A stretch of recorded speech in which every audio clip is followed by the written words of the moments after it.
حیات سالم ملت از فضای سالم اویلا ابتدا میگیرد. اویلا چون زینه اولی بنیاد جامعه نقش محوری در گسترش آن دارد. هدف اصلی تجلیل روز اویلا بلند برداشتن نقش اویلا در جامعه بوده، آن با تربیت فرزند و تقویت مناسبت‌های خوب معاشرت بین اعضای اویلا روانه شده است. با تشبث بخش کار با زنان و اویلا در آسایشگاه بهارستان شهر گلستان بخشیده به روز بین المللی اویلا چوربینی دایر گردید که در آن اویلاهای نمونوی شهر گلستان و شهرک و جماعت‌ها اشتراک نمودند. ضمن سخنرانی نمایندگان مقامات اجرایی حکومت دولتی شهر گلستان حاضرین را به روز بین المللی اویلا تبریک نموده بیان داشتند که اویلا در فرهنگ کهن‌بنیاد تاجیک همچون نهاد مقدس اعتراف گردیده است، زیرا بهترین ارزش‌های انسانی از قبیل محبت و صداقت، صمیمیت و وفاداری و همدیگر فهمی و تحملگرایی محض در اویلا تشکل می‌یابند.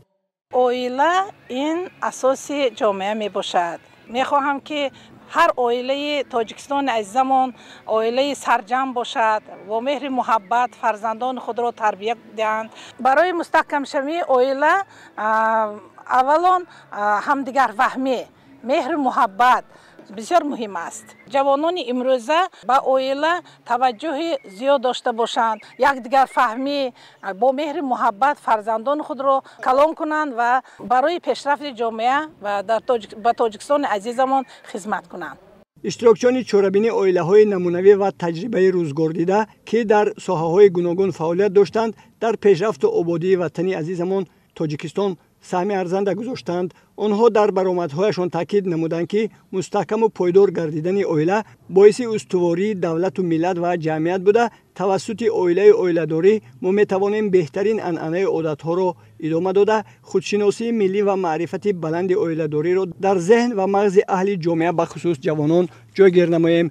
ذکر گردید که اساسگزار صلح و وحدت ملی پیشوای ملت پرزیدنت جمهوری تاجیکستان محترم امامعلی رحمان تاکید نمودند که مسئله معرفت اویلاداری بلند برداشتن مسئولیت پدر و مادر در تعلیم و تربیت فرزند، آماده کردن فرزندان به حیات مستقلانه و پایداری اویلا از جمله مسائلی می باشند که دقت دائمی تمام مقامات دولتی، مؤسسه‌های تعلیمی و کلی اعضای جامعه را تقاضا می نمایند. در ادامه چوربینی همچنین صحنه‌های تربیوی اوید به تربیت فرزندان، معامله زن و شوهر و خوشدامن و کلین پیشکش حاضرین کرده شد. برنامه فرهنگی اهل هنر شهر به این چوربینی شکوه خاص بخشید.